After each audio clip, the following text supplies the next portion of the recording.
Hello, കേൾക്കുന്ന? പറയൂ. Hello, കേൾക്കുന്ന? ഇപ്പൊ കേൾക്കാം, പറഞ്ഞോളൂ. ആ, പിന്നെ നമ്മുടെ സംവാദ കാര്യങ്ങൾ, പിന്നെ അടിമത്ത സംവാദം, അങ്ങനെ പല കാര്യങ്ങളും കിടക്കുകയാണല്ലോ. അതൊന്നും ഒരു തീരുമാനം ആയില്ലല്ലോ. എനിക്കാണെങ്കിൽ ഒരുപാട് കാര്യങ്ങൾ അതിനെപ്പറ്റി പറയാനും ഉണ്ട്. എന്ത് അടിമത്തം തെറ്റല്ലല്ലോ നിങ്ങളെ സംബന്ധിച്ച്? എന്താണ് തെറ്റല്ലല്ലോ? കാരണം ഒരു കാലത്ത് ഉണ്ടായിരുന്ന ഒരു കാര്യം തെറ്റല്ല എന്ന് ചിന്തിക്കുന്ന ഒരാളോട്, അടിമത്തത്തിൽ ഒരു കുഴപ്പമില്ല എന്ന് വിചാരിക്കുന്ന ഒരാളോട് നമ്മൾ എന്താ സംവദിക്കാനുള്ളത്? അല്ല, അതിന്റെ ആശയം മനസ്സിലാക്കുക. എന്തുകൊണ്ട് അദ്ദേഹം പറഞ്ഞതിന്റെ അടിമത്തം എന്ന് പറയുന്ന ഒരു ആശയം ഉണ്ടല്ലോ. അടിമത്തം എന്ന് പറയുന്ന ഒരു വ്യവസ്ഥിതിയാണ്, ഒരു രീതിയാണ്. അതിനകത്ത് ഒരു കുഴപ്പമില്ല, അതിനിപ്പോ എന്താ കുഴപ്പം എന്ന് ചോദിക്കുന്ന ആൾക്കാരോട് അടിമത്തത്തെ കുറിച്ച് എന്താ നമ്മൾ ചർച്ച ചെയ്യാനുള്ളത്? ചർച്ച ചെയ്ത് അടിമത്തം എന്താണെന്ന് മനസ്സിലാക്കണം. എന്തുകൊണ്ട് അവർ അങ്ങനെ പറയുന്നത് മനസ്സിലാക്കണം. നിങ്ങൾ എനിക്ക് അടിമത്തം നല്ലതാണ് എന്ന് എന്നെ കൺവിൻസ് ചെയ്യാൻ ശ്രമിക്കല്ലേ ഇപ്പൊ ചെയ്യേണ്ടത്? അല്ല, എന്താ സത്യം കൺവിൻസ് ചെയ്യുന്നൊക്കെ അതുപോലെ ഇരിക്കും. നിങ്ങൾക്ക് ഇഷ്ടപ്പെട്ടെങ്കിൽ ഉൾക്കൊള്ളാൻ തരണം. അല്ല, അടിമത്തത്തെ ന്യായീകരിക്കുന്ന ആളുകളോട് അതിനെക്കുറിച്ച് സംസാരിക്കുന്നത് തന്നെ മനുഷ്യത്വ വിരുദ്ധമായിട്ടുള്ള കാര്യമായിട്ടാണ് ഞാൻ വിചാരിക്കുന്നത്. അങ്ങനെ വിചാരിക്കരുത്. കാരണം വെച്ചാല് ഏതൊരു കാര്യത്തിന് അതിന്റെ ബേസിക് കാരണങ്ങൾ, അതിന്റെ ആവശ്യകത ഉള്ളെടുത്ത് എന്നൊക്കെ മനസ്സിലാക്കുമ്പോഴേ അത് അടിമത്തം മനുഷ്യന്റെ ജീവിതത്തിൽ ഒരു അനിവാര്യതയായിരുന്നു എന്നാണ് നിങ്ങളെ വാദം? അടിമത്തം ആവശ്യമായിരുന്നു, അവിടെ ആവശ്യമായിരുന്നു. ഇപ്പോഴും ആവശ്യമാണോ? ഇപ്പൊ ആവശ്യമല്ല. ഇപ്പോഴും അടിമത്തം തെറ്റാണോ? തെറ്റാ. അപ്പൊ ഈ തെറ്റും ശരിയും ഒക്കെ കാലത്തിനനുസരിച്ച് മാറുന്ന സാധനമാണോ? അതെ, തെറ്റും ശരി ചില കാര്യങ്ങള്, ചില ഫാക്ടേഴ്സ് ഡിപ്പെൻഡ് ചെയ്ത് നിൽക്കുന്ന കാര്യങ്ങളാണ്. അതായത് സ്ലേവറി എന്ന് പറയുന്നത് കാലഘട്ടത്തിനനുസരിച്ചാണ് തീരുമാനിക്കപ്പെടുന്നത്, സാഹചര്യത്തിനനുസരിച്ച്. ആ കാര്യം പരിഗണിക്കപ്പെടുന്ന ഫാക്ടേഴ്സ് ആകട്ടെ. ഞാൻ ചോദിച്ചാൽ മനസ്സിലായില്ല നിങ്ങൾക്ക്? തെറ്റും ശരിയും ഒക്കെ കാലഘട്ടത്തിനനുസരിച്ച് വിശദീകരിക്കപ്പെടേണ്ടതും നിർണയിക്കപ്പെടേണ്ടതുമാണ്, അല്ലെ? കാരണം പൾസുകൾ എല്ലാം ആണെങ്കിൽ ആണെന്ന് അല്ലെങ്കിൽ അല്ലെന്ന് പറയും. അപ്പൊ പിന്നെ ദൈവം ഖുർആൻ അവതരിപ്പിച്ചത് എന്തിനാണ്? സന്മാർഗമായിട്ട്. ആർക്ക്? പ്രവാചകന് കല്ല് അനുയായികൾക്ക്. കാലത്തെ മനുഷ്യർക്ക് വേണ്ടി മാത്രം? അല്ലല്ല, എല്ലാ കാലഘട്ടത്തിലേക്കും എല്ലാവർക്കും. അതെങ്ങനെയാ പറയാ? തെറ്റു ശരിയും കാലഘട്ടത്തിനനുസരിച്ച് ചോദിക്കട്ടെ, ഖുർആൻ അവതരിപ്പിക്കുന്ന കാലഘട്ടത്തിൽ അടിമത്തം തെറ്റോ ശരിയോ? അടിമത്തം തെറ്റല്ലായിരുന്നു. തെറ്റല്ല, ശരിയായിരുന്നു. ശരിയായിരുന്നു. ഇപ്പോൾ അടിമത്തം തെറ്റാണ്. തെറ്റാണ്. ഖുർആൻ അവതരിച്ചത് എല്ലാ കാലത്തേക്കുള്ള മനുഷ്യർക്ക് തെറ്റ് ശരി മനസ്സിലാക്കി നേർമാർഗം കാണിച്ചു കൊടുക്കാനാണ്. ഖുർആൻ പ്രകാരം അടിമത്തം തെറ്റാണ്, ശരിയാണ്? ശരിയാണ്. ഖുർആൻ പ്രകാരം നിങ്ങൾ പറഞ്ഞ ഖുർആൻ എല്ലാ കാലത്തേക്കുള്ള മനുഷ്യർക്ക് തെറ്റു ശരി ഈ കാലഘട്ടത്തിൽ തെറ്റാണെന്ന്. അതായത് ഖുർആനിൽ ശരിയാണെന്നും അംഗീകരിച്ച് അനുവദിച്ചു കൊടുത്ത ഒരു കാര്യം ഈ കാലത്ത് തെറ്റാണ് എന്ന് ഖുർആൻ വെച്ച് തന്നെ പറയാം. പറയും. അതാണ് മനസ്സിലാക്കട്ടെ. അന്നത്തെ ഏറ്റവും വലിയ വിഷയം നാണയവ്യവസ്ഥ ഇല്ലായ്മയായിരുന്നു. അത് എവിടെ ഖുർആനിലുള്ളത്? അത് മനസ്സിലാക്കണം. അതിന്റെ തഫ്സീർ മനസ്സിലാക്കണ്ട. ഖുർആൻ പറയൂ. ഖുർആൻ നിങ്ങൾ മനസ്സിലാക്കി തരാന്ന് പറഞ്ഞത്. ഖുർആനിൽ അന്ന് അടിമത്ത ശരിയും ഇന്ന് തെറ്റുമാണ് എന്ന് നിങ്ങൾ ഖുർആൻ വായിച്ച് മനസ്സിലാക്കി. അടിമത്തം ആവശ്യമായ കാലഘട്ടത്തിൽ അത് ചൂഷണം ചെയ്യാത്ത രീതിയിൽ, ചൂഷണം ചെയ്യാൻ പാടില്ലാത്ത അടിമത്തം എന്ന് പറയുന്ന വ്യവസ്ഥ അന്ന് തെറ്റായിരുന്നു. ഇന്നിപ്പം ചൂഷണം ചെയ്യാത്ത അടിമയായാൽ മതിയോ? അടിമത്തം ഇപ്പോഴും തെറ്റന്നെ, കറക്റ്റ് ആണോ? ചൂഷണമാണോ തെറ്റ്, അടിമത്താണോ തെറ്റ്? ഇന്ന് അടിമത്തേ പാടില്ല. ചൂഷണമാണോ തെറ്റ്, അടിമത്തമാണോ തെറ്റ്? എന്താ നിങ്ങൾ അടിമത്തത്തിൽ ജനങ്ങളെ ചൂഷണം ചെയ്യാൻ കൊടുത്തെടുത്ത്? ഞാൻ ചോദിക്കുന്നത്, അപ്പൊ ചൂഷണമാണ് തെറ്റ്, അടിമത്തല്ല തെറ്റ്? അല്ല, അടിമത്തം ശരി, ആ കാലം ശരിയാണ്. ഒരു മിനിറ്റ്, എനിക്ക് മനസ്സിലായിട്ടില്ല എപ്പോഴും. ആ കാലത്ത് അടിമത്തം തെറ്റും, അടിമത്തം ശരിയും അടിമത്തത്തിലെ ചൂഷണം തെറ്റായിരുന്നു. ഇല്ലേ? ഒരു കാര്യം മനസ്സിലാക്കുക. ഖുർആൻ പ്രകാരമുള്ള പറയുന്നത്. ഖുർആന്റെ ആദ്യം നിങ്ങൾ അധികം അമിതമായ നിസ്കാരം മദ്യപിക്കരുതെന്ന് പറഞ്ഞു. പിന്നെ നമസ്കാരത്തിൽ മദ്യപിക്കരുതെന്ന് പറഞ്ഞു. പിന്നെ മദ്യപിക്കുകയേ ചെയ്യരുതെന്ന് പറഞ്ഞു. കേട്ടില്ല? ഖുർആനിൽ ആദ്യം മദ്യപിക്കരുതെന്ന് പറഞ്ഞോ? നമസ്കാരത്തിൽ മദ്യപിക്കരുത് പറഞ്ഞു. ഇല്ല, ഖുർആനിൽ ആദ്യം പറഞ്ഞത് ഒരു മിനിറ്റ്. ഖുർആനിൽ ആദ്യം പറഞ്ഞത് മദ്യത്തിൽ ഒരു മിനിറ്റ്, ഖുറാൻ ഓർഡർ നിങ്ങൾക്ക് പറഞ്ഞുതരാം. ഖുറാനിൽ ആദ്യം പറഞ്ഞത് മദ്യത്തെ കുറിച്ച് ചോദിക്കുന്നു, അതിൽ കുറച്ച് നല്ലതും ഉണ്ട് കുറച്ച് ചീത്തയും ഉണ്ട് എന്ന് പറഞ്ഞു അല്ലേ? എങ്ങനെ പറഞ്ഞ? ഖുറാനിലേ നിങ്ങൾക്ക് നല്ലതും ഉണ്ട് ചീത്തയുണ്ട്. ഇല്ല, നല്ലതേ ഉള്ളൂ. മദ്യത്തിൽ നല്ലത് മാത്രമേ ഉള്ളൂ എന്നാണ് ഖുറാൻ പറഞ്ഞത്. അതാണ് നിങ്ങൾ ആ തഫ്സീർ. ഖുർആനിൽ മദ്യത്തിൽ നല്ലത് മാത്രമേ ഉള്ളൂ എന്നാണ് ആദ്യം ഖുറാൻ പറഞ്ഞത്. അല്ല, അമിതമായി മദ്യപിക്കരുതെന്ന് പറഞ്ഞു. അമിതമായിട്ടല്ല, അങ്ങനെയൊന്നും ഖുറാനിലില്ല. അമിതമായിട്ടൊന്നും പറഞ്ഞിട്ടില്ല. എവിടെ? നിങ്ങൾ ഏതാ വചനം പറഞ്ഞാണി? ആ വചനം നോക്കിയെടുക്കണമെങ്കിൽ നിങ്ങൾ ഇത്ര കാലായിട്ട് വർഷങ്ങളായിട്ട് എന്നോട് സംസാരിക്കാൻ ഈ അടിമത്തത്തെ കുറിച്ച് തന്നെ പറയാൻ വേണ്ടി നിങ്ങൾ ശ്രമിച്ചിട്ട് നിങ്ങൾ ഇതുവരെ അത് നോക്കിയിട്ടില്ല. ഖുർആൻ നോക്കണോന്നോ? എന്താ പറഞ്ഞ? അല്ല, ഖുർആൻ നോക്കണമെന്നാ പറഞ്ഞത്. ഖുർആൻ നോക്കിയിട്ടില്ലെന്നോ? എന്താ ചോദിച്ചാൽ ഇതുവരെ പറഞ്ഞ് നോക്കിയില്ലേന്ന്? എന്താണ് അടിമത്ത കാര്യമോ അതോ എന്താ നോക്കണമെന്നുള്ളത് പറഞ്ഞത്? നിങ്ങൾ പറയൂ. ഇപ്പൊ മദ്യപാനവുമായി ബന്ധപ്പെട്ടിട്ട് എന്തൊക്കെയാണുള്ളത് എന്ന് ആദ്യം എന്താ ഖുറാനിൽ പറഞ്ഞത്? അമിതമായി മദ്യപിക്കരുതെന്ന് പറഞ്ഞു. അമിതമായിട്ട് മദ്യപിക്കരുതെന്ന് ഏത് ഖുറാനിലുള്ളത്? പറയുന്ന കേക്ക് നിങ്ങൾ എവിടെ? അതൊക്കെ അതിന്റെ പേപ്പർ തഫ്സീറൊക്കെ എടുക്കണമെങ്കിൽ ഞാൻ നിങ്ങൾക്ക് പറഞ്ഞുതരാം. നിങ്ങൾ തഫ്സീർ ഒന്നും എടുക്കണ്ട, നിങ്ങൾ ഖുറാൻ വചനം തന്നെ എടുത്തോളേ. സൂറത്ത് ബക്കറയിലാണ് ആദ്യം പറയുന്നത്. എന്താ പറയുന്നത്? എന്താ പറഞ്ഞത്? അമിതമായി മദ്യപിക്കരുത്. അമിതമായി മദ്യപിക്കരുത് എന്നില്ലാന്ന് എവിടെയുള്ളത്? ഖുറാനിലെ രണ്ടാമത് പറയണത് മദ്യത്തെ കുറിച്ചും ചൂതാട്ടത്തെ കുറിച്ചും ഒക്കെ ചോദിക്കുന്നു. അവ രണ്ടിലും പാപമുണ്ട്, ചിലർക്ക് ചില ഉപകാരങ്ങളും ഉണ്ട്, മനുഷ്യർക്ക് ചില ഉപകാരങ്ങളും ഉണ്ട് എന്നാണ് ഖുറാൻ ആദ്യം പറയുന്നത് കേട്ടോ. എന്നാൽ അവയിലെ പാപത്തിന്റെ വശം ഉപകാരത്തെക്കാൾ വലുതാണ്. ഇതാണോ നിങ്ങളുടെ പോയിന്റ്? ചൂതാട്ടത്തിൽ മനുഷ്യർക്കുള്ള നന്മ എന്താണ്? എന്താ നിങ്ങൾ പറയും? അല്ലേ പറഞ്ഞത്? എനിക്കറിയില്ല. മദ്യപാനത്തിലും ചൂതാട്ടത്തിലും അതിൽ കുറച്ച് തെറ്റുണ്ട്, പാപമുണ്ട്, മോശമായിട്ടുള്ള വശങ്ങളുണ്ട്. അതിൽ മനുഷ്യർക്ക് ചില ഉപകാരങ്ങളുണ്ട്. ഈ രണ്ട് കാര്യത്തിൽ മനുഷ്യർക്കുള്ള ഉപകാരങ്ങൾ എന്തൊക്കെയാണ് എന്ന് പറഞ്ഞത്?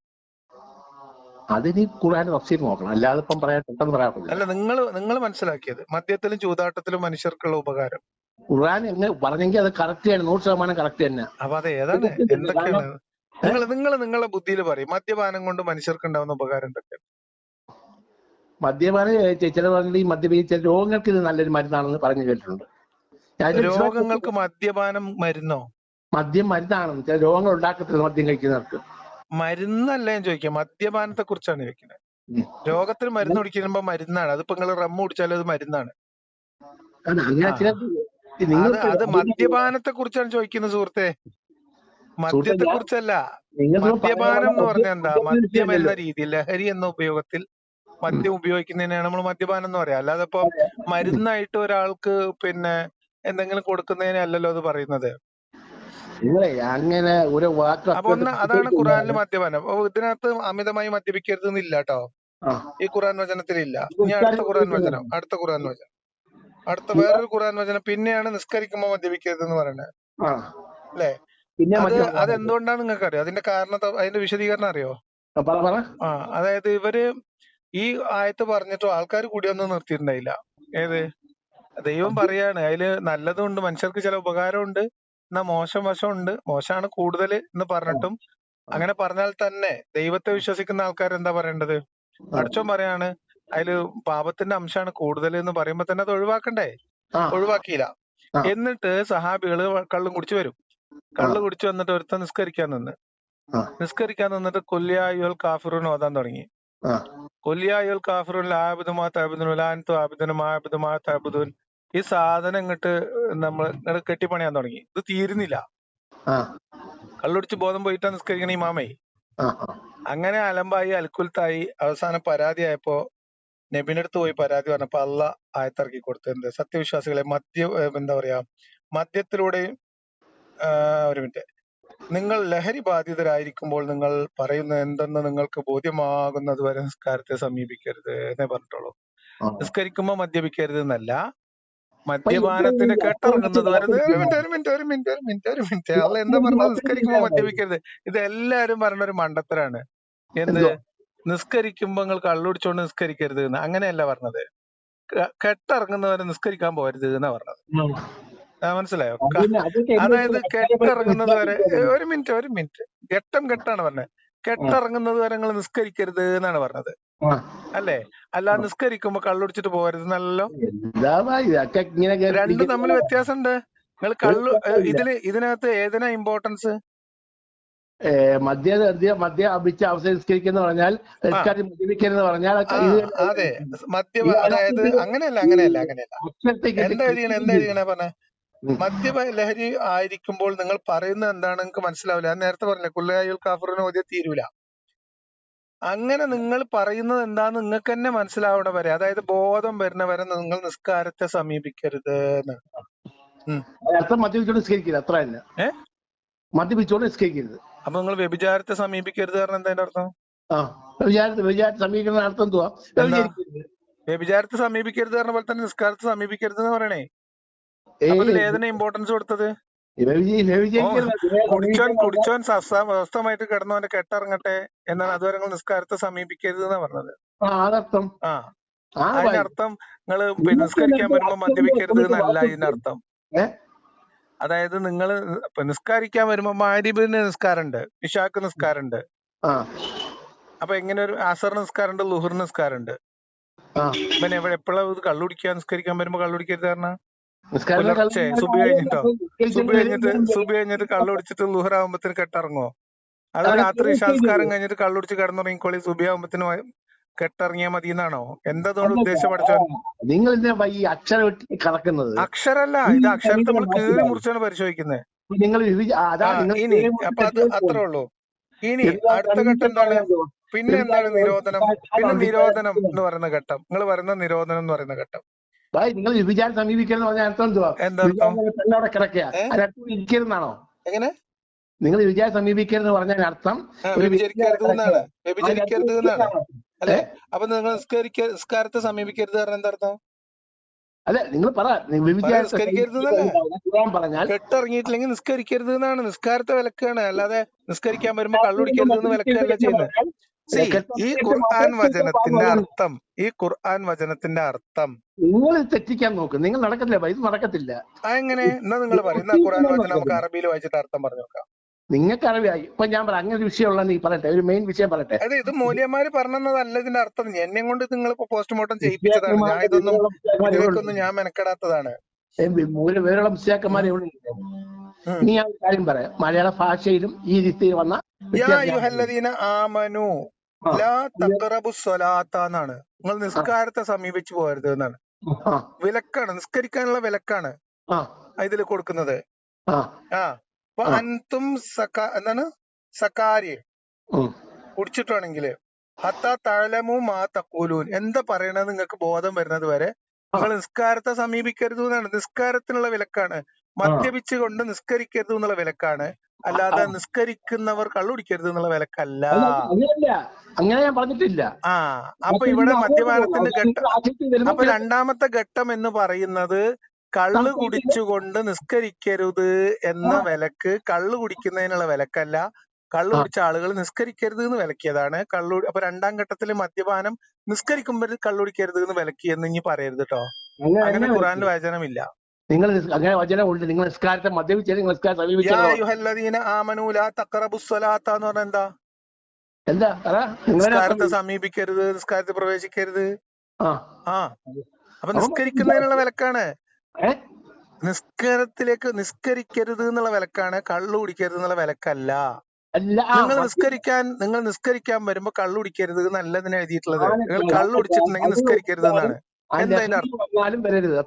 എന്താ കഥ? നിങ്ങൾ നിസ്കരിക്കും പിന്നെ കള്ളു കുടിച്ചുകൊണ്ട് നിസ്കരിക്കരുത് എന്നല്ല ഇതിന് പറയുന്നത്.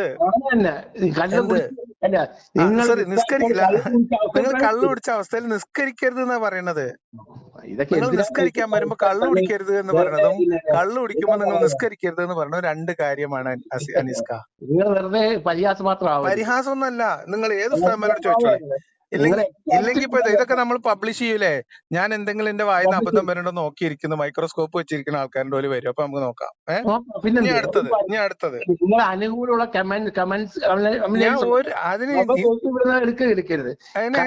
അനുകൂലമായ പറയാം കേൾക്കാൻ നല്ല രസം. അനുകൂലമായ കമന്റ്, പ്രതികൂലമായ കമന്റോ? ജെന്യൂൻ ആയിട്ട് കമന്റ് നോക്കണം എന്നാ ഞാൻ പറഞ്ഞത്. നിങ്ങളെല്ലാം നോക്കിക്കോളിന്നാ ഞാൻ പറഞ്ഞത്. ഓക്കെ, എനിക്ക് എന്തായാലും കമന്റ് ഡിലീറ്റ് ചെയ്യാനും എഴുതാനും ഞാൻ തൊഴിലാളികളൊന്നും നിയമിച്ചിട്ടില്ല. ഓക്കെ, അത് നടക്കട്ടെ. ഇനി നിങ്ങൾക്ക് ഇനി നിരോധനം എന്താണ്? ഇനി ഇതാണല്ലോ എന്താ പറഞ്ഞ അടിമ സമ്പ്രദായം. അതിന്റെ കാര്യം ഒന്ന് പറഞ്ഞിട്ട് നിങ്ങൾ ഇനി എന്താണ് പടച്ചോൻ ഇത് കള്ളുടിച്ചിട്ടാണ് ഇറക്കി കൊടുത്തതെന്ന് എനിക്ക് തോന്നുന്ന ഒരു വചനം നിങ്ങൾക്ക് പറഞ്ഞുതരാം. സമ്പൂർണ്ണ നിരോധനത്തിലേക്ക് പോകുന്ന ഖുർആൻ വചനം എടുത്തോളൂ കേട്ടോ. യാ അയ്യുഹല്ലദീന ആമനു ഇന്നമൽ ഹംറു വൽ മൈസരി എന്ന് പറയുന്ന സാധനം, സത്യവിശ്വാസികളെ, മദ്യവും ചൂതാട്ടയും പ്രതിഷ്ഠകളെ അമ്പയ്യാൻ ഉപയോഗിക്കുന്ന ശരങ്ങളും പിശാചിന്റെ പ്രവർത്തനങ്ങളിൽപ്പെട്ട അശുദ്ധ കാര്യങ്ങൾ മാത്രമാകുന്നു എന്നാണ് പറയുന്നത്. അതിനാൽ അത് നിങ്ങൾ പൂർണ്ണമായും വർജിക്കുക എന്ന് പറയുന്നു. ഇപ്പൊ എന്തൊക്കെയാണ്? പിശാചിന് മദ്യവും ചൂതാട്ടവും ഒക്കെ പിശാചിന്റെ പ്രവർത്തനങ്ങൾ മാത്രാണെന്നാ പറയണേ. അപ്പം അള്ളാഹ് നേരത്തെ പറഞ്ഞതോ ആദ്യം പറഞ്ഞതോ? ആയിക്കോട്ടെ, ആ ഘട്ടം ഘട്ടമായിട്ട് പറയുമ്പോ ഒന്നിനു നേരെ ഉൾട്ട പറയാൻ പറ്റുമോ? ആദ്യത്തെ ഖുർആൻ വചനത്തിൽ അള്ളാഹ് പറയണത് അവർ നിങ്ങളോട് മദ്യത്തെയും ചൂതാട്ടത്തെയും കുറിച്ച് ചോദിക്കുന്നു, പറയുക അവ രണ്ടിലും വലിയ പാപമുണ്ട്, മനുഷ്യർക്ക് ചില ഉപകാരങ്ങളും ഉണ്ട് എന്ന്. ഇപ്പൊ അള്ളാഹ് പറയണു ഇത് രണ്ടും പിശാചിന്റെ പ്രവർത്തനങ്ങളിൽ പെട്ടത് മാത്രാണ്. ഇതിലേത് ശരി? രണ്ടും ശരിയാ. അവസാനം പറഞ്ഞത് ശരിയാ, ആദ്യം പറഞ്ഞത് ശരിയാ. അവർ സമൂഹത്തെ ഇതായിട്ടെഴുതിയ ഒരു സമൂഹത്തെ മുകളിൽ അള്ളാഹ് അറിയില്ലേ മദ്യത്തെയും കുറിച്ച് ചൂതാട്ടത്തെയും കുറിച്ച് ചോദിക്കുന്നു, അത് പിശാചിന്റെ പ്രവർത്തനങ്ങൾ പെട്ടതാണെന്ന് അള്ളാഹ് അപ്പ അറിയില്ലായിരുന്നോ? അതാ ചോദ്യം. അതാണ് ഈ ഞാനിന്മേൽ കളി എന്ന് പറയുന്നത്. ഞാനിന്മേൽ കളിയല്ല, എന്റെ ചോദ്യം നിങ്ങൾ ഉത്തരം പറയും. അള്ളാഹു ആദ്യം ആയത്തിറക്കി കൊടുക്കുമ്പോ അള്ളാഹുവിനെ അറിയില്ലായിരുന്നോ? നിങ്ങൾ ജനിക്കാത്ത കാലഘട്ടത്തില് അള്ളാഹ്ക്ക് എന്താ അറിഞ്ഞൂടാത്തത്? അതെ, ഞാൻ പറഞ്ഞത് നമ്മളെ ജനനവും മരണവുമായിട്ട് ബന്ധപ്പെട്ടല്ല. ഒരു 10 വർഷത്തിനുള്ളിൽ അള്ളാഹു ഈ രണ്ട് കാര്യങ്ങൾ പറയുമ്പോ അള്ളാഹ്ക്ക് അറിയില്ലേ? ആദ്യം ചോദിക്കുമ്പോ തന്നെ അറിയില്ലേ ഇത് പിശാചിന്റെ പ്രവർത്തനങ്ങൾ പെട്ടത് മാത്രമാണെന്ന് അള്ളാഹ്ക്ക് അറിയില്ലായിരുന്നോ? അതാണ് ക്വസ്റ്റ്യൻ. അതാ അങ്ങനെയുള്ളവരോട് എന്താ പറയാനാ?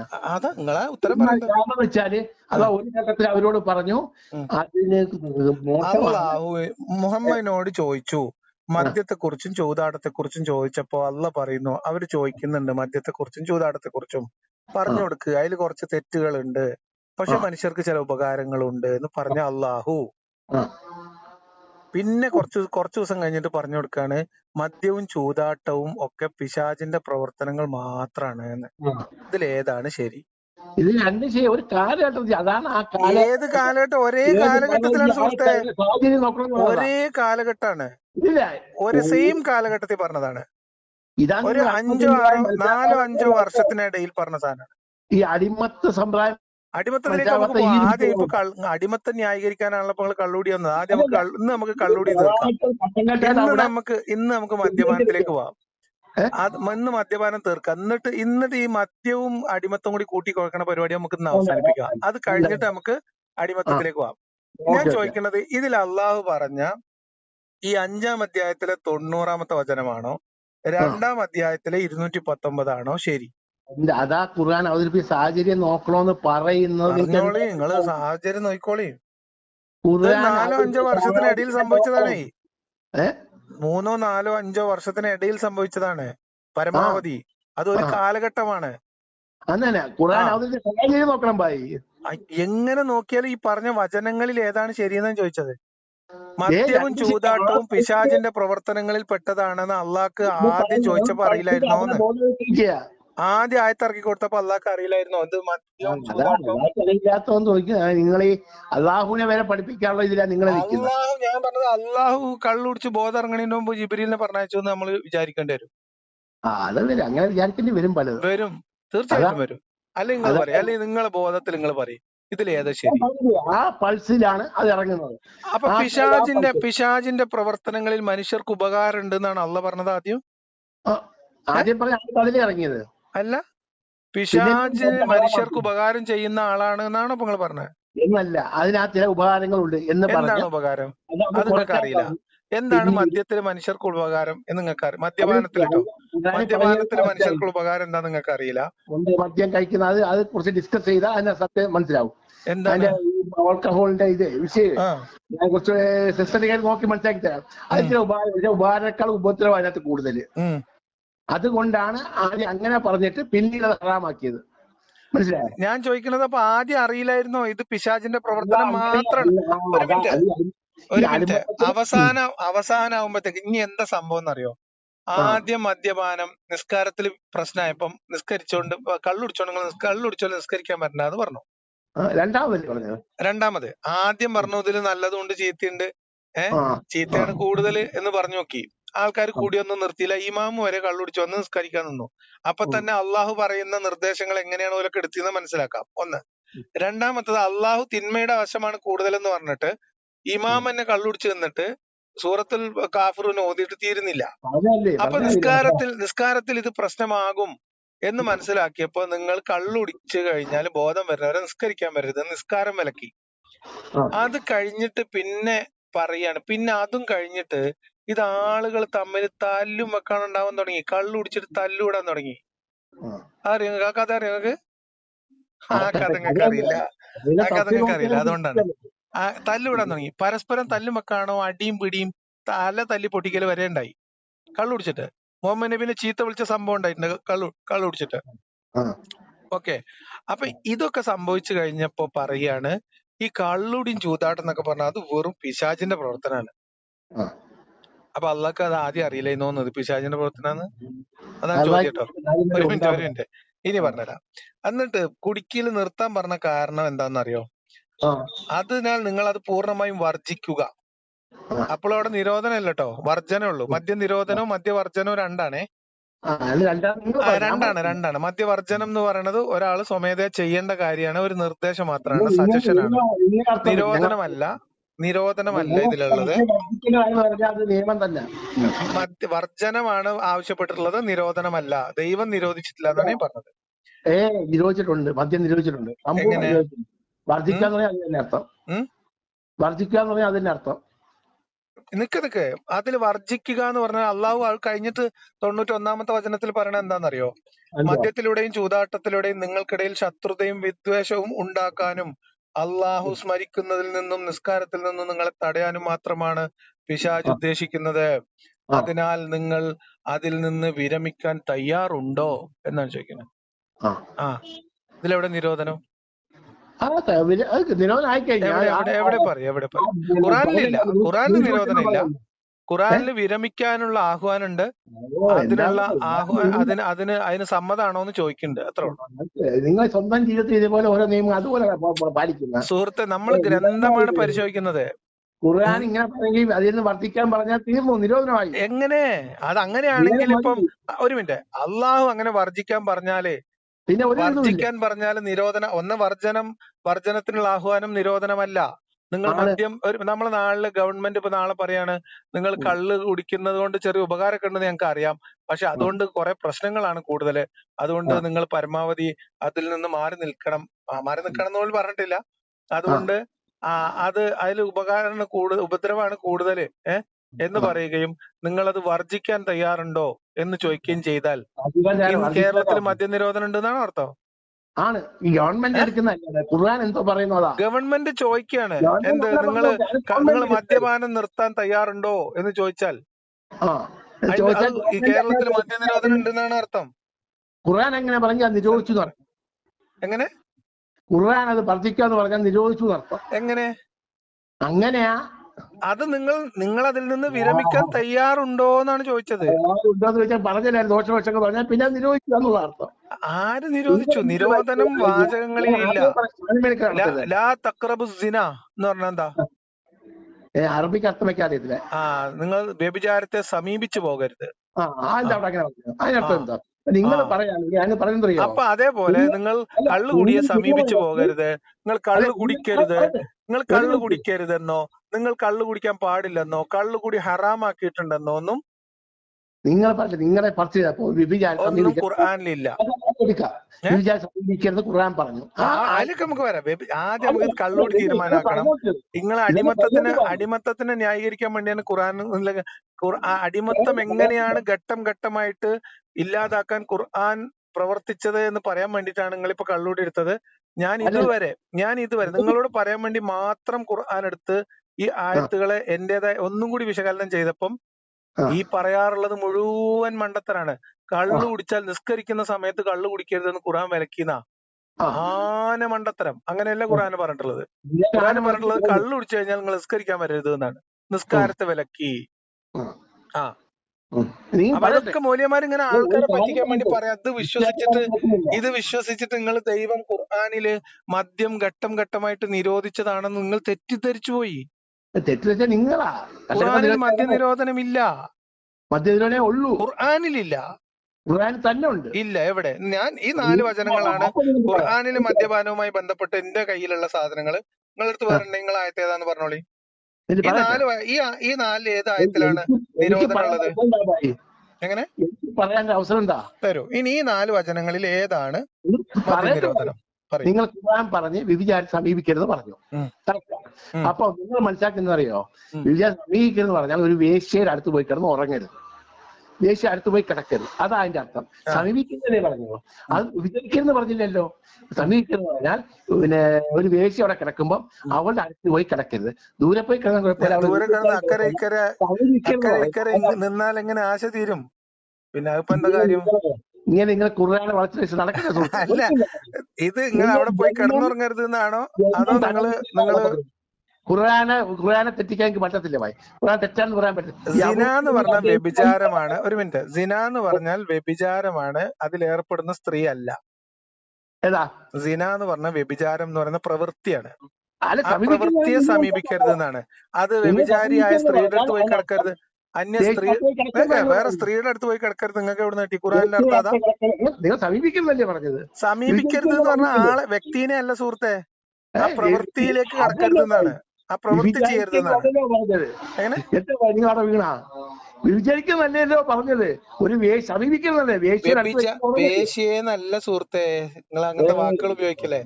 ഖുർആനിലില്ലാത്ത നിങ്ങളെ തോന്നിയ പോലെ ഖുർആനിൽ വാക്കുകൾ നിങ്ങൾ അർത്ഥം വെക്കുന്നത് വിചാരം സമീപിക്കുന്ന അർത്ഥം പറഞ്ഞാൽ ഒരു വേശ്യ പോയി കിടക്കരുത്. ഞാൻ പറഞ്ഞു അങ്ങനെ കുഴപ്പമില്ല. എന്നാൽ നിങ്ങൾ അർത്ഥം വെക്കുന്നതല്ലേ? അതൊരു വ്യക്തിയല്ല. ഇത് വ്യക്തിയെ കുറിച്ചല്ല പറയുന്ന, ഒരു വ്യക്തിയെ കുറിച്ചോ പറയുന്ന അർത്ഥം ആ രീതിയാണ് നിങ്ങൾ കാണിക്കുന്നത്. അല്ല, ഞാൻ അങ്ങനെ പറഞ്ഞത് ഖുർആനിലുള്ള അർത്ഥം പറഞ്ഞത്. നമസ്കരിക്കാൻ പോകുന്നതിന് മുമ്പ് മദ്യപിച്ച് ബഹിഷ്കരിക്കുന്നൊക്കെ നിങ്ങൾ പറയുന്നത്. നമസ്കാരത്തെ സമീപിക്കരുത് എന്ന് തന്നെയാണ് പറഞ്ഞത്. കള്ളുടിച്ചിട്ടുണ്ടെങ്കിൽ നിസ്കരിക്കാൻ പോരുത് എന്നേ അർത്ഥമുള്ളൂ. നിസ്കരിക്കുന്ന സമയത്ത് കള്ളുടിച്ച് വരരുത് എന്നല്ല. അല്ലല്ല, കള്ളു കുടിക്കില്ല. കള്ളു കുടിച്ച എന്ത് മാറ്റം? ആ മാറ്റം ഒന്നും ഉള്ളപ്പം നിസ്കരിക്കാൻ പാടില്ല. എങ്ങനെ? കള്ളു കുടിച്ചാൽ എന്തെല്ലാം രീതി നമ്മുടെ അവസ്ഥ ഉണ്ടാവുമോ ആ അവസ്ഥ സമയത്ത് നിസ്കരിക്കാനേ പാടില്ല, പൂർണ്ണമായിട്ടും. അത്രേ ഉള്ളൂ. നിസ്കരിക്കരുത് എന്നാ പറഞ്ഞത്. നിങ്ങൾ കള്ളു കുടിച്ചിട്ടുണ്ടെങ്കിൽ ബോധം വന്നിട്ടില്ലെങ്കിൽ കെട്ടിറങ്ങണവരെ നിസ്കരിക്കരുത് എന്നാണ് അർത്ഥം. അത്ര അർത്ഥമുള്ളൂ പിന്നെ ഖുർആനില്. അല്ലാതെ നിങ്ങൾക്ക് നിസ്കരിക്കണം, അതുകൊണ്ട് നിസ്കാര സമയത്ത് കള്ളു കുടിക്കരുത് എന്നാണ് എന്റെ അർത്ഥം. അല്ല, കള്ളു കുടിച്ച് ഏത് അവസ്ഥയിലുണ്ടായാലും നിസ്കരിക്കാൻ പാടില്ല. അത് സമയമായാലും നിസ്കരിക്കാൻ പാടില്ല. ഞാൻ പറഞ്ഞ നിസ്കാരത്തിനാണ് വിലക്ക്, കള്ളു കുടിക്കല്ലാതെ. നിങ്ങളിപ്പോ കാര്യങ്ങൾ മാറ്റി പറഞ്ഞ ഇപ്പൊ നിങ്ങൾ മാറുന്നു. എന്താ കഥ? ഞാൻ മാറ്റി പറഞ്ഞാണോ ഇത്? ഇതല്ലേ വസ്തുത, ഇതല്ലേ ഫാക്ട്. ഞാൻ പറഞ്ഞത് നിങ്ങൾ മദ്യപിക്കാൻ ഖുർആൻ നിരോധിച്ച് മദ്യപിക്കാൻ പാടില്ല. എവിടെ മദ്യപിക്കാൻ പാടില്ല എന്ന് ഖുർആൻ പറയുന്ന ഒരു വാക്ക് പരിപാടി ഇപ്പൊ നിർത്തും. നിങ്ങൾ മദ്യപിക്കാൻ പാടില്ല എന്ന് ഈ ആയത്തിറങ്ങിയ സന്ദർഭത്തിൽ മദ്യം ഹറാമായിക്കൊണ്ട് ആയത്തിറങ്ങി. മദ്യം ഹറാമാക്കിയിട്ട് ആയത്തില്ല, ഇറങ്ങി. നിങ്ങൾക്ക് എന്താണ് ഹുർജിമത്ത് അലൈക്കും അങ്ങനെ എന്തെങ്കിലുമൊക്കെ ആയിരിക്കും പറയാ. ആയത്തിറങ്ങി. മദ്യപിക്കാൻ ഹറാമാണ് എന്ന് ഖുർആനിൽ ആയത്തില്ല. ഇല്ല, പറയട്ടെ. അങ്ങനെ ഒരു കൊച്ചു കുട്ടി വന്നു. അന്ന് സംഭവം ഒരു വലിയ വ്യവസായം, മദ്യ വ്യവസായം. അദ്ദേഹത്തിന്റെ ഒട്ടകം ഇങ്ങനെ വരിവരിയായിരിക്കും.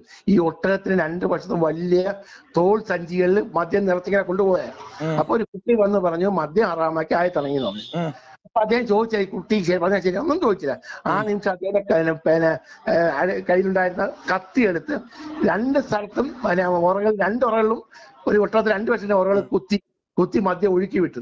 ആ മദ്യം ഒഴുകിയപ്പോ ഒരു വലിയ നദി പോലെ ഒഴുകിപ്പോണ മദ്യം അതിന്റെ ഉണ്ടായിരുന്നു. ഒരാളുടെ കഴുത്തുനിന്നും ഒരാളുടെ ചുമലിന്ന് പിന്നെ ഒഴുകിപ്പോയിന്നോ?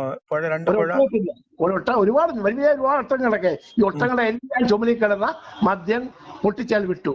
അത് ഒഴുകി വലിയ നദി പോലെ ഒഴുകിപ്പോയിരുന്നു. അത്രയേറെ മദ്യം അയാളിൽ ഉണ്ടായിരുന്നു. അത് ഉൾക്കൊണ്ടു. പ്രവാചകൻ പറഞ്ഞു ആയത്തിറങ്ങുന്ന മദ്യം ഹറാമാക്കി ആയത്തിറങ്ങുന്നതാണ്. അറിയാവോ? ഇതൊക്കെ നിങ്ങൾ മനസ്സിലാക്കണം. തഫ്സീർ അത് ഖുർആനിൽ പറഞ്ഞതോ ഇല്ല, തഫ്സീറിൽ നിന്നും പിന്നെ ഹദീസിൽ നിന്നാണ് കിട്ടുന്നത്. അപ്പൊ അതിൽ സെറ്റുണ്ടോ? ഉണ്ട്. തഫ്സീർ എഴുതിയാലും ചിലർക്കൊക്കെ തെറ്റ് വന്നിട്ടുണ്ട്. തഫ്സീർ എഴുതുന്നത് അതൊക്കെ വരാം, മനസ്സിലാക്കുക. ഖുർആൻ മാത്രമുള്ളൂ സമ്പൂർണ്ണമായിട്ട് ഒരു കുഴപ്പമില്ലാത്ത. പക്ഷെ അത് ദുർവ്യാഖ്യാനിക്കാനേ ഇപ്പൊ തന്നെ അബൂബക്കർ ഞാൻ പറഞ്ഞത് ഖുർആനില് ഞാൻ പറഞ്ഞൊരു പോയിന്റ് ഇത്രേ ഉള്ളൂ. ഖുർആനില് ഈ വചനങ്ങൾ നിരോധനത്തിന്റെ വചനങ്ങളല്ല. നിരോധനം ഇതിൽ നിന്ന് നമ്മൾ വ്യാഖ്യാനിച്ചെടുക്കണം. നിരോധനം വ്യാഖ്യാനിച്ചെടുക്കാവുന്നേ ഉള്ളൂ. അല്ലാതെ ഖുർആൻ മദ്യം നിരോധിച്ചു, ഖുർആനിൽ ഹറാമാക്കിക്കൊണ്ട് ആയത്തിറങ്ങി എന്നൊക്കെ പറഞ്ഞാൽ അത് തെറ്റാണ്. കറക്റ്റ് തന്നെയാണ്. എന്താ നിങ്ങൾക്ക് എനിക്ക് മനസ്സിലാവുന്നില്ല. എങ്ങനെ എന്താ മനസ്സിലാവാത്തത്? ഖുർആൻ ആയിട്ട് ഇങ്ങനെ പറഞ്ഞിട്ട് ഹറാമാക്കിയെന്നല്ലെന്നും ഹായ് ആയുള്ളൂ റാ ആയില്ല എന്നൊക്കെ പറഞ്ഞ കുറെ ആൾക്കാരുണ്ട്. ഞാൻ മേൽക്കളി നടക്കത്തില്ല, അറിവുള്ളവർക്ക് നടക്കത്തിരുന്നു. അറിവുള്ളടുത്ത് എന്റെ അടുത്ത് നടക്കൂല, അതന്നെ പറഞ്ഞത്. അതാ അറിവുള്ള കഥകളൊന്നും നടക്കൂല. അപ്പൊ ഒന്നാമത്തെ കാര്യം, മദ്യനിരോധനം എന്ന് പറയുന്ന സാധനം ഖുർആനിലുള്ളതല്ല. അല്ല. ഇതിനെ പണ്ഡിതന്മാർ വ്യാഖ്യാനിച്ചിട്ട്, അതായത് ദൈവം വർജിക്കുക എന്ന് ആഹ്വാനം ചെയ്താൽ, അല്ലെങ്കിൽ പിശാചിന്റെ പ്രവർത്തനമാണ് എന്ന് പറഞ്ഞാൽ തന്നെ അത് ഹറാമാണ് എന്ന് നമുക്ക് അർത്ഥം വെക്കാം എന്നാണ്. അങ്ങനെ വ്യാഖ്യാനിച്ചെടുക്കുക ചെയ്യുന്നത്. ഖുറാനിൽ ആകെ പറഞ്ഞത് ഇത് പിശാചിന്റെ, ആദ്യം പറഞ്ഞു നിങ്ങൾക്ക് കുറച്ച് ഉപകാരമൊക്കെ ഉണ്ട്, പിന്നെ പറഞ്ഞു കള്ളുടിച്ചോലെ നിസ്കരിക്കാൻ വരണ്ട, പിന്നെ പറഞ്ഞു പിന്നെ ഇത് പിശാചിന്റെ പ്രവർത്തനം അല്ലാതെ ഒന്നുമില്ല, അതുകൊണ്ട് നിങ്ങൾ അതിൽ നിന്ന് അത് വർജിക്കുക എന്ന് പറഞ്ഞു. എന്നിട്ട് നിങ്ങൾ അതിൽ നിന്ന് പൂർണ്ണമായിട്ട് അതിൽ നിന്ന് പിന്നെ എന്താ പറയാ മാറി നിൽക്കാൻ തയ്യാറുണ്ടോ എന്ന് ചോദിക്കുകയും ചെയ്തു. അതല്ല നിങ്ങൾ ചെയ്യരുതെന്നോ അത് നിങ്ങളുടെ മേൽ നിഷിദ്ധമാക്കിയിട്ടുണ്ടെന്നോ അത് ഹറാമാണെന്നോ ഒന്നും ഉള്ള നിരോധനം ഖുറാനിലില്ല. അതാണ് പോയിന്റ് ഒന്ന്. പോയിന്റ് ഞാൻ മനസ്സിലാക്കണ്ട. അങ്ങനെ വചനത്തിൽ അർത്ഥമില്ല എന്നാണ് ഞാൻ പറഞ്ഞത്. അർത്ഥം തന്നെ ഉണ്ട്, നിങ്ങൾക്ക് മനസ്സിലാക്കാൻ ബുദ്ധിമുട്ട്. എന്തിനാ മനസ്സിലാക്കാൻ പറ്റുന്ന ഒരു മൂല്യങ്ങളെ കൊടുന്നാൽ നമുക്ക് അത് ചർച്ച ചെയ്യാം. നിങ്ങളടുത്ത് ഇപ്പൊ ഈ പറഞ്ഞ ഖുർആൻ വചനമൊക്കെ ഞാനല്ലേ പറഞ്ഞ, നിങ്ങൾ പറയണില്ലല്ലോ. നിങ്ങളടുത്തൊന്നും ഇല്ലല്ലോ. നിരോധനമായി കഴിഞ്ഞു. നിരോധനമായെന്ന് നിങ്ങൾ പറയല്ലേ? അങ്ങനെ നിങ്ങൾ പറയേതാണ് ഖുർആൻ വചനത്തിൽ? ഞാൻ തെലങ്ങോട് ചോദിക്കണേ, ഞാൻ മിണ്ടാതിരിക്കാം. നിങ്ങൾ ആ ഖുർആൻ വചനം എടുത്തിട്ട്, നിങ്ങളിപ്പോ വീട്ടിലല്ലേ ആ ഖുർആൻ ഒന്നും മറിച്ചിട്ട് അല്ലെങ്കിൽ ആ പരിഭാഷ എടുത്ത് വായിച്ചിട്ട് ഏതാണ് ഈ നിരോധനത്തിന്റെ വാക്ക്, ഏത് പർട്ടിക്കുലർ വാക്കാണെന്ന് പറയൂ. ഒരാൾ ഡോക്ടർ പറഞ്ഞു നിങ്ങൾ ഉപ്പ് കഴിക്കരുതെന്ന് പറഞ്ഞു. ഉപ്പ് കഴിക്കരുതെന്ന് പറഞ്ഞിട്ടില്ല സുഹൃത്തെ ഇതിലേ. ഒരാൾക്ക് ഒരു രോഗം ഉപ്പ് ഖുർആനല്ല, ഒരു ഡോക്ടർ രോഗി. ആയിക്കോട്ടെ ഇതേപോലെ ഇതിനകത്ത് കഴിക്കരുതെന്ന് പറഞ്ഞിട്ടില്ലേ? ഇതിനകത്ത് പറഞ്ഞിട്ടില്ലേ കഴിക്കരുതെന്നേ? പറഞ്ഞു. എന്താ അയാൾ പോയി അച്ചാർ കൂട്ടി. അപ്പൊ അച്ചാർ ഉപ്പില് കഴിക്കണത്, അച്ചാർ കൂട്ടാമല്ലോ, എത്ര അത് ഉപ്പില്ലേ. ഉപ്പ് കഴിക്കരുത് എന്ന് പഠിച്ചോൻ പറഞ്ഞതിൽ കാണിച്ചെന്നാ മതി നിങ്ങള്. ഇതേപോലെ മദ്യം കഴിക്കരുത് എന്ന് പഠിച്ചോൻ ഇതിൽ എവിടെയാ പറഞ്ഞത്? നിങ്ങൾ പറയേ. ഇത് മതി, വർദ്ധിക്കാൻ ധാരാളം. എവിടെ നടക്കത്തില്ല, നമ്മളിത് നടക്കത്തില്ല. ഇതിനകത്ത് ഞാൽമേൽ കളിച്ചാൽ നടക്കത്തില്ല. ഖുർആൻ തെറ്റിക്കാൻ കഴിയത്തില്ല, ജന്മത്ത് കഴിയത്തില്ല. ഇതൊക്കെ നമ്മൾ എത്ര രീതിയിലൊക്കെ മനസ്സിലാവും. നിങ്ങൾ എത്രമാത്രം അതിനെ ഇല്ലെന്നെ താഴ്ത്താൻ നിങ്ങൾ ശ്രമിക്കുന്നത്. വർദ്ധിക്കാന്ന് പറഞ്ഞാൽ മതി, എല്ലാം നിരോധിച്ചു കഴിഞ്ഞു, അതിനകത്ത് ഒരു ഇതുമില്ല. ഇനി വേറെന്ന് പറയാം, പൂർണ്ണമായും വർജിക്കുക എന്ന് അള്ളാഹു പറഞ്ഞാൽ അത് ആളുകളോട് ചെയ്യുന്നവന്റെ ആഹ്വാനമാണ്. അത് ചെയ്യരുത് എന്നല്ല, നിരോധനമില്ല എന്നാണ് ഞാൻ പറഞ്ഞത്. നിരോധനം നിങ്ങൾക്ക് ഇതിന്ന് വ്യാഖ്യാനിച്ചുണ്ടാക്കാം, അതിൽ പ്രശ്നമൊന്നുമില്ല, നിങ്ങൾ വ്യാഖ്യാനിച്ചോളി. അങ്ങനെ ഉത്പാദിപ്പിക്കാൻ പാടില്ല, എല്ലാം തെറ്റാണത്. അത് വർദ്ധിക്കാൻ അതേ ഉള്ളൂ. ഒരാൾ മദ്യം ഉത്പാദിപ്പിക്കാൻ പാടില്ല, മദ്യനിരോധനം എന്നൊരു സാധനം ഖുർആനിൽ ആയത്തായി ഇറങ്ങിയിട്ടില്ല. അതാണ് ഞാൻ പറഞ്ഞത്.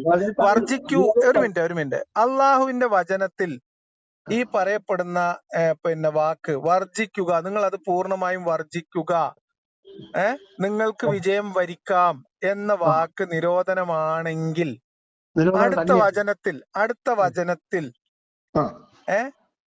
നിങ്ങൾ അതിൽ നിന്ന് വിരമിക്കാൻ തയ്യാറുണ്ടോ എന്ന് ചോദിക്കണം. എന്തിനാ അങ്ങനെ ചോദിക്കണം? എന്തിനാ? അല്ല, അങ്ങനെ ചോദിക്കണം എന്തിനാ? അതെ. ആ ചോദ്യത്തിന്റെ അർത്ഥം എന്താണ്? നിരോധിച്ചു. എവിടെ? നിങ്ങൾ വിരമിക്കണം. നിരോധിച്ച സാധനത്തിൽ നിങ്ങൾ അതിന് വിരമിക്കാൻ തയ്യാറുണ്ടോ എന്ന് ചോദിക്കുന്നതിന്റെ ലോജിക്ക് എന്താണ്? തെറ്റൊന്നുമില്ല. എങ്ങനെ ഖുർആൻ അങ്ങനെ ചോദിച്ചേ തെറ്റൊന്നുമില്ല. എന്താണ് അതിന്റെ ലോജിക്ക്?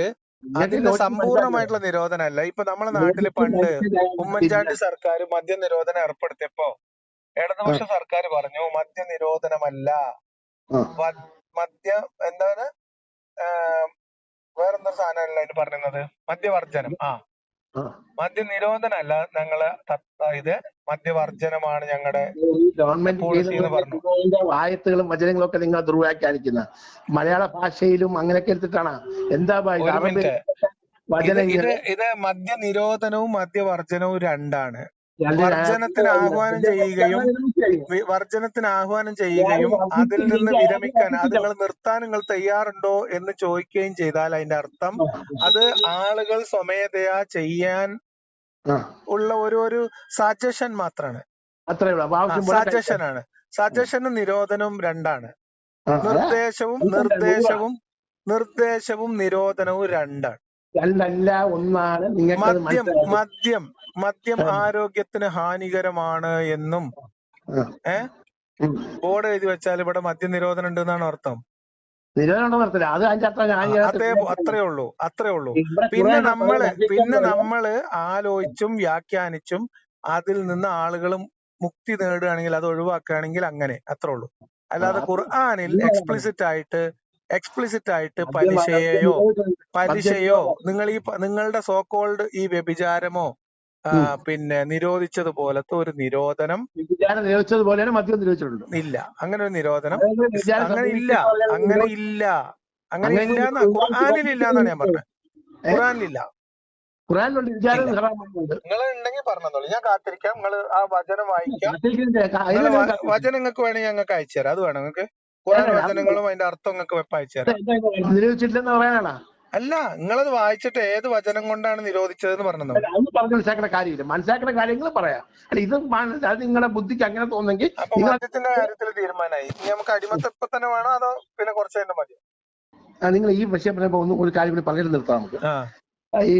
ഈ മനസ്സ്, ഹൃദയം, ഇത് രണ്ടും ഒരേ വാക്യത്തിൽ ഒരേ അർത്ഥത്തിൽ ആൾക്കാർ ഉപയോഗിക്കാറുണ്ട്. അത് ഖുർആൻ പരിഭാഷപ്പെടുത്തിയവരും ഒക്കെ അങ്ങനെ എഴുതിയായിട്ട് കാണുന്നുണ്ട്. നമ്മുടെ മലയാള ഭാഷയിലും ഇത് കാണുന്നുണ്ട്. നിങ്ങൾക്ക് ഈ കേൾക്കുന്ന ചോദ്യത്തിനോട് ഉത്തരം ഇതിനകത്ത് കിട്ടും. അതുകൊണ്ട് പറയാം. അപ്പം ഒരാള് മരണപ്പെട്ടു, ഹാർട്ട് അറ്റാക്ക് വന്ന് മരണപ്പെട്ടു. അപ്പൊ ആൾക്കാർ ഹൃദയം സ്തംഭിച്ചു പോയി, അതുകൊണ്ട് ഹൃദയവും മനസ്സും ഒന്നാണെന്നൊക്കെ പറയുന്നതുണ്ട്. ആൾക്കാർ ഇങ്ങനെ പറയാറുണ്ട്. അല്ല, ഹൃദയ ഹാർട്ട് അറ്റാക്ക് വന്ന് മരിച്ചു എന്ന് പറയുന്ന ഒരു സംഭവം ഉണ്ട്. ഹാർട്ട് അറ്റാക്ക് ഹൃദയവും മനസ്സും രണ്ടാണെന്ന് അറിയാത്ത ആൾക്കാർ വളരെ ചുരുക്കാണ്. അത് ആ മനസ്സിലാവാത്ത ആള് അള്ളയും പിന്നെ റസൂലും പാവങ്ങൾ അന്ന് അവർക്ക് അറിവില്ലാത്തതുകൊണ്ട് ആ കാലത്തെ സഹാബികളൊക്കെ അങ്ങനെ വിശ്വസിച്ചു. പക്ഷെ എല്ലാ അറിവും ഉണ്ടായിട്ടും ചില മൊയന്തകള് നമ്മുടെ നാട്ടില് ഹൃദയവും അതാണ് ചിന്തയുടെ കേന്ദ്രം എന്ന് ശാസ്ത്രം കണ്ടുപിടിക്കുന്നു വിചാരിച്ച് നോലുമ്പ് നോറ്റിരിക്കുന്നുണ്ട് കേട്ടോ അവിടെ. അതല്ല, ഹൃദയവും മനസ്സും രണ്ട് തന്നെയാണ്. ഹൃദയവും മനസ്സും നിങ്ങൾ പറയുന്നതിൽ പ്രശ്നം എന്താ വെച്ചാല്, ഹൃദയം എന്ന് പറഞ്ഞാൽ ഒരു പമ്പാണ്. പറയട്ടെ, ഞാനൊന്ന് പറയട്ടെ ബായി. നിങ്ങൾ പറഞ്ഞോ, നിങ്ങൾ എത്ര മണി പറഞ്ഞോ? അപ്പൊ ഹൃദയവും മനസ്സും ഒന്നാണ് ധരിച്ച് ചിന്തിക്കുന്നതും ആ രീതി അർത്ഥം പ്രയോഗിക്കലും ഉണ്ട്. രണ്ടായോ? ഹൃദയത്തിന്റെ ജോലി എന്തുവാ? രക്തം എല്ലാ സ്ഥലത്തും പമ്പ് ചെയ്യുക, പിന്നെ രക്തം ശുദ്ധീകരിക്കുക, ബന്ധത്തിലൂടെ പമ്പ് ചെയ്യുക. ഇതാണിത്. മനസ്സ് എന്ന് പറയുന്നത് ശരിയായ അർത്ഥത്തിൽ ശുദ്ധീകരിക്കുന്ന കിഡ്നിയാണ് കേട്ടോ. കിഡ്നി ശുദ്ധീകരിക്കുന്നുണ്ട്, ഇല്ലെന്നല്ല, ഹൃദയം തന്നെ പമ്പ് ചെയ്യുന്ന. പിന്നെ ഈ മനസ്സെന്ന് പറഞ്ഞാൽ സെറിബെല്ലം, മെഡുല, ഇത് ഉൾപ്പെടുന്ന നാഡീവ്യൂഹമാണ് മനസ്സ്. അതാണ് മനസ്സ്. തലച്ചോറിലെ ന്യൂറോൺസുകളുടെ പ്രവർത്തനം എന്തോ അതാണ് നമ്മളുടെ ബോധം, അതാണ് മനസ്സ്. നാഡീവ്യൂഹം മൊത്തം അതാണ് മനസ്സ്. പിന്നെ എന്താ ഇത് രണ്ടും ഒരേ സ്ഥലം ഉപയോഗിക്കാൻ കാര്യം എന്ത് പറ്റി? എന്താ ആൾക്കാർക്ക് അറിയില്ലായിരുന്നു? അറിയുന്നല്ല ഭായി. ഒരാൾക്ക് ഒരു കുട്ടിയില്ല, അയാൾ വളരെ കഷ്ടപ്പെട്ട് നേരത്തെ ചെയ്ത് ഒരു കുഞ്ഞുണ്ടായി. ആ കുഞ്ഞ് പഠിച്ച് നല്ല രീതിയിൽ വളർന്നു പിടിച്ച് ഡോക്ടറായി നല്ലൊരു ഡോക്ടറായിട്ട് ഫസ്റ്റ് ക്ലാസ്സോട് പാസ്സായി ഇറങ്ങി. അച്ഛൻ ചോദിച്ചു, നിനക്ക് എന്താ വേണത്? എനിക്കൊരു മോട്ടോർ ബൈക്ക് വേണം കൂടിയ മോനെ, ഞാൻ അയാൾ വാങ്ങിച്ചു കൊടുത്തു. അങ്ങനെ 2 ദിവസം കഴിയുമ്പോൾ അയാൾ അറിയുന്നത് ആ മകൻ ബോട്ട് ആക്സിഡന്റിൽ ബൈക്ക് ആക്സിഡന്റിൽ മരണപ്പെട്ടത്. ബൈക്ക് കുറയാണ്. അപ്പൊ അയാൾ പെട്ടെന്ന് കുഴഞ്ഞു വീണു, അയാൾ മരിച്ചു. അപ്പൊ അയാൾ ഹാർട്ട് അറ്റാക്ക് ഉണ്ടായി മരിച്ചു എന്നുള്ളത് വെച്ചുകൊണ്ട് ഈ ഒരു രീതിയിലാണ് ഹൃദയവും മനസ്സും ഒന്നാണെന്ന് ആൾക്കാർ പറയാൻ തുടങ്ങിയത്. ഇവിടെ എന്താ സംഭവം? അങ്ങനത്തെ മണ്ടത്തരം അറിവില്ലായ്മയും ഒക്കെ കുറ്റമായിട്ട് പറയാൻ പറ്റില്ല നമുക്ക്. അല്ല, ഇതെന്താന്ന് പറയുന്നത്, എന്നാൽ ഇയാള് ഈ വാർത്ത കേട്ടപ്പോൾ ഇയാളുടെ മനസ്സിൽ ചില എൻസൈമുകൾ ഉണ്ടാവും. വളരെ എൻസൈമുകൾ കറ്റാലിസ്റ്റ് പോലെ വളരെ വളരെ ചെറുതായിട്ടുള്ള ചിലതുണ്ടാവും. ഉണ്ടാവുമ്പോൾ ഇത് ബ്ലഡിൽ കലരും. ബ്ലഡിൽ കലർന്നാൽ പറയുന്നത് ബ്ലഡിൽ കലർന്നാൽ എന്ത് ചെയ്യും? ബ്ലഡിന്റെ വേഗത അധികമായിട്ടങ്ങ് കൂട്ടും. ഭയങ്കരമായിട്ട് വേഗത കൂടും. ഈ വേഗത കൂടി ഈ വേഗതയോട് വന്ന് ഹൃദയത്തിൽ ഇടിച്ചു കയറും. ഇടിച്ചു കയറുമ്പോൾ ആദിക്കളും വെൻട്രിക്കിളും വേദന ഹൃദയത്തിലേക്ക് ഇടിച്ചു കയറുന്നു അല്ല, രക്തം ബ്ലഡിലായി കണ്ട ബ്ലഡ് പ്രഷർ കൂട്ടും. ഈ പ്രഷർ കൂടി ഇത് വന്ന് ഹൃദയത്തിലേക്ക് ഇടിച്ചു. ഇതിങ്ങനെയൊന്നും അല്ല നിങ്ങൾ പറയാൻ ശ്രമിക്കുന്നത്. ശരി, നിങ്ങൾ പറയാൻ ശ്രമിക്കുന്നതിന്റെ ഉദ്ദേശം എനിക്ക് മനസ്സിലായതുകൊണ്ട് ഞാൻ വിടുന്നു. ഇത് ഇങ്ങനെയൊന്നും അല്ല. എന്താവട്ടെ, എന്നിട്ട് നിങ്ങൾ പറയും. പറഞ്ഞു തരട്ടെ. അങ്ങനെ ചെല്ലുമ്പോൾ ആദിക്കളും വെള്ളക്കുളക്കുള്ള ഭിത്തി പൊട്ടും. ഭിത്തി പൊട്ടി ബ്ലഡ് ശുദ്ധരക്തം അക്ഷരമേ കലരും. കലരുമ്പോഴത്തേക്ക് പമ്പിങ് തീരും, പമ്പിങ് നിൽക്കും. അതോടെ ഈ എക്സ്പ്ലനേഷൻ കുറെ അബദ്ധമാണ്. അത് വിടൂ. നിങ്ങൾ പറഞ്ഞ പോയിന്റ് എന്താന്ന് പറയൂ. പറഞ്ഞത് ഇതാണ്. ഇപ്പൊ ഈ വാർത്ത കേട്ടപ്പോൾ ഉണ്ടായ അതായത് മനസ്സിനുണ്ടായ ആഘാതം ഹൃദയത്തെ ബാധിച്ചുകൊണ്ട് ഹൃദയത്തിൽ പ്രശ്നം ഉണ്ടാകുമ്പോ ആളുകൾ ഹൃദയവും മനസ്സും ഒന്നാണെന്ന് തെറ്റിദ്ധരിച്ചു. ബ്ലഡിലോട്ട് കലരുമ്പോൾ ഉണ്ടാകുന്ന സ്പീഡ്, ഹൈ പ്രഷർ വന്ന് ഹൃദയത്തെ ഇടിക്കും. പ്രഷർ കൂടിയ അങ്ങനത്തെ ടെക്നിക്കൽ കാര്യങ്ങൾ പറയേണ്ടത് അബദ്ധമാണ്. ഞാൻ മനസ്സിലാക്കുന്നു. നിങ്ങളുടെ എന്റെയും ഒക്കെ പരിമിതി മനസ്സിലാക്കിക്കൊണ്ട് നമ്മളത് ഒഴിവാക്ക്. ഞാൻ പറഞ്ഞ പറഞ്ഞ കാര്യങ്ങൾ അബദ്ധമാണ്. അതായത് അതിനകത്തേക്ക് എന്തോ കലരുമ്പോ സ്പീഡ് കൂടുന്നൊന്നുമല്ല. അല്ല, അതങ്ങനെയല്ല. ഞാൻ പറഞ്ഞത് ഇത് ആൾക്കാർ മനസ്സ് ഹൃദയം ഒന്നാണ് ധരിക്കാൻ കാരണമായി. ആയിക്കോട്ടെ. അള്ളാഹു മനസ്സ് ഹൃദയം സെപ്പറേറ്റ് ചെയ്ത ഒരു വചനം പറഞ്ഞുതരും. അള്ളാഹ്ക്ക് ഇതൊക്കെ അറിയാലോ. അള്ളാഹു മനസ്സ് ഹൃദയം രണ്ടാണ് എന്ന ആളുകളുടെ തെറ്റിദ്ധാരണ മാറ്റിയ ഒരു ഖുർആൻ വചനം പറ. അല്ല, ഏതെങ്കിലും ഒരു ഖുർആൻ വചനം ഉണ്ടോ നിങ്ങളോട് ചോദിക്കണേ. ഇല്ല, എനിക്കറിയില്ല. ഇല്ല. ഇങ്ങനെ ഇതാണ് സംഭവം. അതുകൊണ്ട് ആൾക്കാർ അങ്ങനെ വ്യാഖ്യാനം ചെയ്തത്. ഇതേ മനസ്സിൽ മലയാള ഭാഷയിലും അങ്ങനെ തന്നെ ആൾക്കാർ പറയുന്നത്. മലയാള ഭാഷയിലും പറയുന്നതല്ലേ മറ്റേ ഹാർട്ട് അറ്റാക്ക് ഉണ്ടായി എന്ന് പറയുമ്പോൾ. സുഹൃത്തെ, ഈ ഹൃദയം അതായത് മസ്തിഷ്കവും അതുമായി ബന്ധപ്പെട്ട ന്യൂറോൺസും ഇതൊക്കെയാണ് തലച്ചോറിന്റെ പ്രവർത്തനങ്ങളുടെ ഭാഗമായിട്ടാണ് നമ്മളുടെ ഈ ബോധം, ബുദ്ധി, ഓർമ്മ, നമ്മുടെ വിവേകം, വിശകലനം ഇതൊക്കെ നടക്കുന്നത് തലച്ചോറുമായി ബന്ധപ്പെട്ടിട്ടാണ് എന്നുള്ള കാര്യം ആളുകൾക്ക് പഴയ കാലത്ത് അറിയില്ലായിരുന്നു. അതുകൊണ്ട് ആളുകൾ ഇതൊക്കെ നടക്കുമ്പോൾ അതിന്റെ ഒരു ഫിസിക്കൽ ആയിട്ടുള്ള റിയാക്ഷൻ നടക്കുന്നത് ഹൃദയമിടിപ്പ് കൂടുക, അങ്ങനെ തുടങ്ങിയിട്ടുള്ള കാര്യങ്ങൾ, വേദന അനുഭവപ്പെടുക, എന്തെങ്കിലും പ്രശ്നം ഉണ്ടാകുമ്പോൾ ഇതൊക്കെ നെഞ്ചിലായതുകൊണ്ട് ഹൃദയമാണ് അതിന്റെ കേന്ദ്രം എന്ന് ആളുകൾ ആ കാലഘട്ടത്തെ അറിവില്ലാത്ത കാലഘട്ടത്തിൽ വിശ്വസിച്ചതിന്റെ ഭാഗമായിട്ടാണ് ഹൃദയമായിട്ട് മാറിയത്. അതല്ല, ആ വിവരക്കേട് മീൻസ് അതൊരു തെറ്റല്ല. ഒരു കാലഘട്ടത്തിൽ അത് ആളുകളുടെ അറിവില്ലായ്മ എന്ന് പറഞ്ഞ ഒരു തെറ്റല്ല. പക്ഷെ ഖുർആനിൽ അത് പറയുമ്പോ നിങ്ങൾ അള്ളാന്റെ അവകാശവാദം വെച്ചിട്ട് ആന മണ്ടത്തരാണ്. അല്ലല്ല, ഇതുകൊണ്ട് തന്നെയാണ് ഇത് മനസ്സിന്റെ ഒരുപോലെ ഉപയോഗിക്കാൻ തുടങ്ങിയത്. ഇതിപ്പോ നിങ്ങൾ ഇവിടെ പറയാനുള്ള കാരണം അല്ല, നിങ്ങൾ മനസ്സിലാക്കിയിരിക്കണം എന്ന് വെച്ച് പറഞ്ഞതാ. ഇനി വേറെ പറഞ്ഞ മുത്തലാഖ്. ഇപ്പൊ BJP മുത്തലാഖ് നമുക്ക് വേറെ ഓരോരോ സബ്ജക്ട് ആയിട്ട് സംസാരിക്കാം. സബ്ജക്ട് ആയിട്ട് അല്ല, അങ്ങനെയല്ല, സബ്ജക്ട് വൈസ് സംസാരിക്കാം. കാരണം നമ്മളിതൊരു ആളുകൾ കേൾക്കുമ്പോൾ ആളുകൾ സബ്ജക്ട് വൈസ് മനസ്സിലാക്കട്ടെ. മുത്തലാഖ്, എനിക്ക് നിങ്ങളോടുള്ള റിക്വസ്റ്റ് എന്താ വെച്ചാല്, നിങ്ങളൊരു കാര്യം എന്നോട് സംസാരിക്കാൻ വരുമ്പോ ഏറ്റവും ചുരുങ്ങിയത് നിങ്ങൾ ആ പറയാൻ പോകുന്ന ഖുർആൻ വചനങ്ങളുടെ നമ്പറോ അല്ലെങ്കിൽ അത് ആ ഖുർആൻ വചനമോ എന്തെങ്കിലുമൊക്കെ എടുത്തിട്ട് ഇപ്പൊ നമ്മൾ ചോദിക്കുമ്പോ അല്ല അത് എനിക്ക് നോക്കണം, അതെനിക്ക് നോക്കിയിട്ടേ പറയാൻ പറ്റുള്ളൂ എന്ന് പറയുന്നത് ഒഴിവാക്കാൻ വേണ്ടി അത് നോക്കിയിട്ട് ഒന്ന് നോട്ട് ചെയ്ത് വെച്ചിട്ട് വിളിക്കുകയാണെങ്കിൽ കേൾവിക്കാർക്ക് കുറച്ചുകൂടി കാര്യങ്ങൾ വ്യക്തത വരും. നിങ്ങൾ ഏതെങ്കിലും പർട്ടിക്കുലർ ഖുർആൻ വചനം പറയുകയാണെങ്കിൽ അത് ഞാൻ കേൾപ്പിക്കുന്ന സമയത്ത് അത് കാണിക്കുകയും ചെയ്യാം. അതിനകത്ത് കുഴപ്പമില്ല. അപ്പൊ അതൊക്കെ എടുത്തിട്ട് നിങ്ങൾ മുത്തലാഖിന്റെ കാര്യം സംസാരിക്കാൻ നിങ്ങൾ വിളിക്കൂ. എല്ലാം കഴിഞ്ഞിട്ട് നമുക്ക് അടിമത്തം പറയാം. അടിമത്തക്ക് എത്തുമ്പോ. ഓക്കെ, ശരി.